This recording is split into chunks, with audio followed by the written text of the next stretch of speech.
எண்ணமெல்லாம் சிறகடிக்கும், எண்களெல்லாம் வழி கொடுக்கும், எந்நாளும் ராஜமுகம், எளியோரின் ஏறுமுகம். எந்த நிலை வந்தாலும் வந்த நிலை மாறாத நமது Rajanilai. Rajanilai TV, channel of astrology.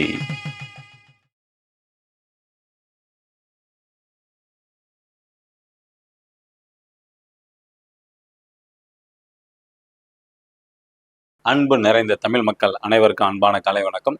இன்று பிறந்தநாள் மற்றும் திருமண நாள் கொண்டாடும் அனைவருக்கும் ராஜநிலை டிவி சார்பாக வாழ்த்துக்களை தெரிவிப்பது உங்கள் ராஜநிலை எண்கணித வித்தகர் லால்குடி செந்தில்.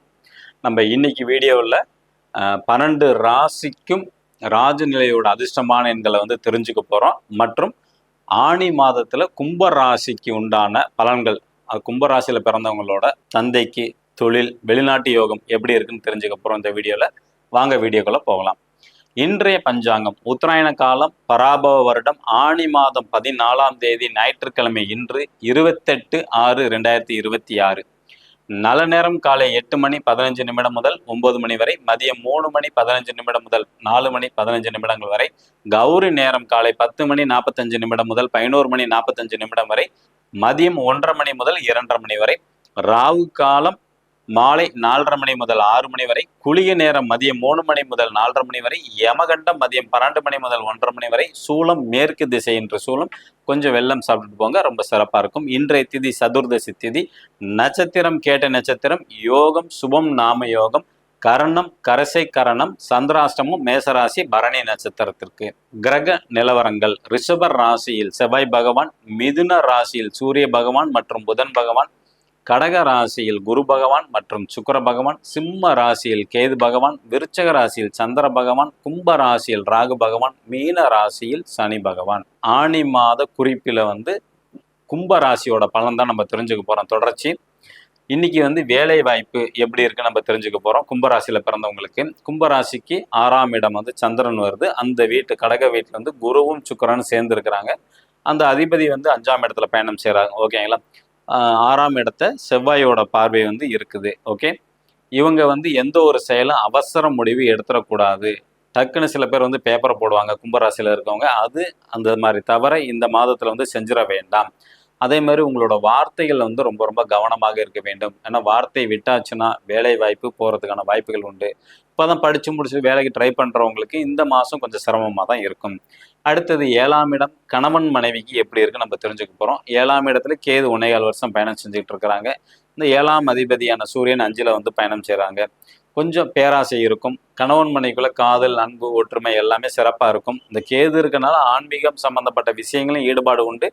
இங்கிட்டு இல்லற வாழ்க்கையும் சிறப்பாக உண்டு. ஓகேங்களா. ஒரு சில ஃபேமிலியில் மட்டும்தான் ரொம்ப கடவுள் மேலே பக்தியாக இருந்து கொஞ்சம் கோயிலுக்கு போகிறதுக்கான வாய்ப்புகள் உண்டு. அதனால் அந்த வீட்டில் சின்ன சின்ன சண்டைகள் மறையும். இந்த ஆணி மாதத்தில் அது சரியாயிரும். ஓகேங்களா. அடுத்தது 7ஆம் இடம் திருமணம். இப்போ கும்பராசியில் இருக்கிறவங்க டீனேஜ் வயசில் இருக்கவங்களுக்கு திருமணம் நடக்குமா அப்படின்னா கொஞ்சம் தாமதமானதாக அமையும். இந்த மாதத்தில் நடக்கிறதுக்கு வாய்ப்பு கொஞ்சம் குறைவு. அடுத்தது பார்த்தீங்கன்னா தந்தைக்கு எப்படி இருக்கும் அப்படின்னு பார்த்தீங்கன்னா கும்பராசிக்கு 9ஆம் இடம்ங்கிறது சுக்கிர பகவான். ஓகேங்களா. அந்த கும்பராசிக்கு 9ஆம் இடத்தை செவ்வாய் பார்க்குறாங்க. அப்போ உங்களோட தந்தையை பொறுத்த வரைக்கும் மேக்சிமம் தொழில் சம்மந்தப்பட்ட ஆர்வம் இருக்கும். ஆல்ரெடி ஒரு பிஸ்னஸ் பண்ணிட்டு இருக்கிறாங்க அப்படின்னா வேற ஒரு பிஸ்னஸ், அதாவது உணவு சம்மந்தப்பட்டது அல்லது பார்த்துக்கிட்டிங்கன்னா பழக்கடை, பழரசம், இந்த மாதிரி பிஸ்னஸ் ஏதாவது அடிஷ்னலாக பண்ணலாமா அப்படிங்கிற எண்ணங்கள் கும்பராசியில் பிறந்தவங்களோட தந்தைக்கு வரும். இந்த இதில் பொறுத்த வரைக்கும் உணவு சார்ந்த தொழில் வரும். ஓகேங்களா. ஒரு சில பேர் கோயில் நிலத்தை குத்தகை எடுத்துக்கலாமா, அல்லது கோயிலில் பார்த்தீங்கன்னா பூஜை பொருட்கள் விற்கக்கூடிய அமைப்பு, பூஜா ஸ்டோர் வைக்கலாமா, அந்த மாதிரி எண்ணங்களும் தாட்ஸ் இந்த ஆணி மாதத்தில் வரும் கும்பராசியில் பிறந்தவங்களோட தந்தை. அடுத்து கும்பராசியில் பிறந்தவங்களோட தொழில் எப்படி இருக்கும், ப்ளஸ் அவங்க மாமியாருக்கு எப்படி இருக்கும் அப்படின்னு பார்த்துக்க போகிறோம். இப்போ தொழில் ஸ்தானம்ங்கிறது விருச்சக வீடு தான், 10ஆம் இடம் தான். அவர் செவ்வாய் ஆட்சி பலம் பெற்றிருக்கிறாங்க. தொழிலில் நிச்சயமாக போட்டி பொறாமை இருக்கும். கும்பராசியில் பிறந்தவங்க ஆல்ரெடி தொழில் செஞ்சுட்டு இருந்தீங்கன்னா உங்களுக்குன்னே போட்டிக்குனே பக்கத்துல ஒரு தொழில் வந்து ஆரம்பிப்பாங்க உங்களை மாதிரியே. ஓகேங்களா? என்ன தொழில் செஞ்சாலும் அதுல ஒரு போட்டிங்கிறது இந்த ஆனி மாசத்துல வந்து வரும். ஓகேங்களா? அதே மாதிரி வந்து பாத்துக்கிட்டீங்கன்னா உங்களுக்கு வந்து அதுல வெற்றி அடைய குரு வழிபாடு பண்ணீங்கன்னா சிறப்பு. ஏன்னா உங்க இடத்த வந்து குரு பகவான் வந்து பாக்குறாங்க தொழில் ஸ்தானத்துல. அதனால நவகிரகத்துல இருக்க குருவோ அல்லது சிவன் கோயில இருக்க தட்சிணாமூர்த்தியை வழிபாடு பண்ணீங்கன்னா உங்க தொழில வந்து சிறப்பா இருக்கும். இப்ப மாமியார் அப்படிங்கிறது வந்து அவங்க உடல் ஆரோக்கியத்துல வந்து கொஞ்சம் கவனம் வந்து செலுத்த வேண்டும். அவங்க வந்து சில நபர்கள் வந்து லோன் வாங்கி ஏதாச்சும் பண்ணலாமா, கடன் வாங்கி வீடு கட்டுறது அல்லது வந்து கடன் வாங்கி ஏதாவது ஒன்று பண்ணலாங்கிற அமைப்பில் வந்து அவங்களுக்கு வந்து மனசு வரும். அது கொஞ்சம் தவிர்க்கிறது ரொம்ப நல்லது இந்த மாதத்துல பொறுத்த வரைக்கும். அடுத்தது 11ஆம் இடம்ங்கிறது மருமகன் மருமகள் அல்லது வந்து மூத்த உடன்பிறப்பு அப்படிங்கிற அமைப்பு தான். ஓகேங்களா? இதுல மிகவும் கவனமாக அவங்க வந்து இருக்க வேண்டும். ஓகேங்களா? ஏன்னா 11ஆம் இடத்தை சனி பகவான் 10ஆம் பார்வையா பார்க்குறாங்க. 11ஆம் இடத்தை வந்து சூரியன் சந்திரன் புதன் மொத்தம் 4 கிரகம் பார்க்கறனால அவங்க உடல் ஆரோக்கியத்துல வந்து ரொம்ப ரொம்ப ரொம்ப கவனமாக இருக்க வேண்டும். ஓகேங்களா? அதே மாதிரி புகழ் கிடைக்கும், காசு பணம் அதெல்லாம் நல்லா கிடைக்கும். ஓகேங்களா? ஆனா உடம்ப வந்து பார்த்துக்காம விட்டுருவாங்க. அதுல கொஞ்சம் எச்சரிக்கையா இருந்தா நல்லது. அடுத்தது பதவி உயர்வு கும்பராசியில பிறந்தவங்களுக்கு நிச்சயமாக கிடைக்கும். இப்ப வெளிநாட்டுக்கு போறதுக்கான யோகம் வந்து உண்டா அப்படின்னு கேட்டீங்கன்னா நிச்சயமாக உண்டு. 12ஆம் இடத்தை குருவும் சுக்கிரன் பார்க்குறாங்க. வாய்ப்பு உண்டு. நீண்ட தூரம் பயணம் போவாங்க. வெளிநாட்டு யோகம் உண்டு. கிடைத்த வேலை நினைச்ச வேலை வந்து கிடைக்கும். சம்பளமும் நல்லா இருக்கும். நம்ம நாளைக்கு மீன ராசிக்கு எப்படி இருக்கு நம்ம வந்து தெரிஞ்சுக்கலாம். இப்ப நம்ம அடுத்தது ராஜநிலையோட அதிர்ஷ்டமான எண்ணை வந்து பார்க்க போறோம். 12 ராசிக்கும். ஓகேங்களா? புதுசா பார்க்குறவங்க இந்த மாதிரி ஒரு பர்மனன்ட் மார்க்கர் வாங்கிக்கிங்க. உங்களோட ராசி அல்லது லக்னம் தெரிஞ்சிருந்தால் அந்த நம்பரை வந்து ராஜநிலையோட எண்ணை வந்து மணிக்கட்டில் எழுதுங்க. எழுதும்போது உங்களுக்கு என்ன தேவையோ அதை நினைச்சிட்டு எழுதுங்க. கண்டிப்பாக காரியம் வெற்றி அடையும். மேச ராசி அல்லது மேச லக்னத்தில் பிறந்த நண்பர்கள் இன்று பயன்படுத்த வேண்டிய ராஜநிலையின் அதிர்ஷ்டமான எண் 33. ரிஷப ராசி அல்லது ரிஷப லக்னத்தில் பிறந்த நண்பர்கள் இன்று பயன்படுத்த வேண்டிய ராஜநிலையின் அதிர்ஷ்டமான எண் 02. மிதுன ராசி அல்லது மிதுன லக்னத்தில் பிறந்த நண்பர்கள் இன்று பயன்படுத்த வேண்டிய ராஜநிலையின் அதிர்ஷ்டமான எண் 22. கடக ராசி அல்லது கடக லக்னத்தில் பிறந்த நண்பர்கள் இன்று பயன்படுத்த வேண்டிய ராஜநிலையின் அதிர்ஷ்டமான எண் 32. சிம்ம ராசி அல்லது சிம்ம லக்னத்தில் பிறந்த நண்பர்கள் இன்று பயன்படுத்த வேண்டிய ராஜநிலையின் அதிர்ஷ்டமான எண் 37.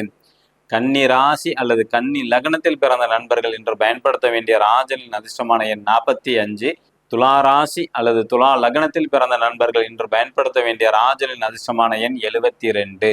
விருச்சக ராசி அல்லது விருச்சக லக்னத்தில் பிறந்த நண்பர்கள் இன்று பயன்படுத்த வேண்டிய ராஜநிலையின் அதிர்ஷ்டமான எண் 68. தனுசு ராசி அல்லது தனுசு லக்னத்தில் பிறந்த நண்பர்கள் இன்று பயன்படுத்த வேண்டிய ராஜநிலையின் அதிர்ஷ்டமான எண் 87. மகர ராசி அல்லது மகர லக்னத்தில் பிறந்த நண்பர்கள் இன்று பயன்படுத்த வேண்டிய ராஜநிலையின் அதிர்ஷ்டமான எண் 92. கும்ப ராசி அல்லது கும்ப லக்னத்தில் பிறந்த நண்பர்கள் இன்று பயன்படுத்த வேண்டிய ராஜநிலையின் அதிர்ஷ்டமான எண் 84. மீன ராசி அல்லது மீன லக்னத்தில் பிறந்த நண்பர்கள் இன்று பயன்படுத்த வேண்டிய ராஜநிலையின் அதிர்ஷ்டமான எண் 77. இவை அனைத்தும் காமனான ராஜநிலை அதிர்ஷ்டமான எண் தான்.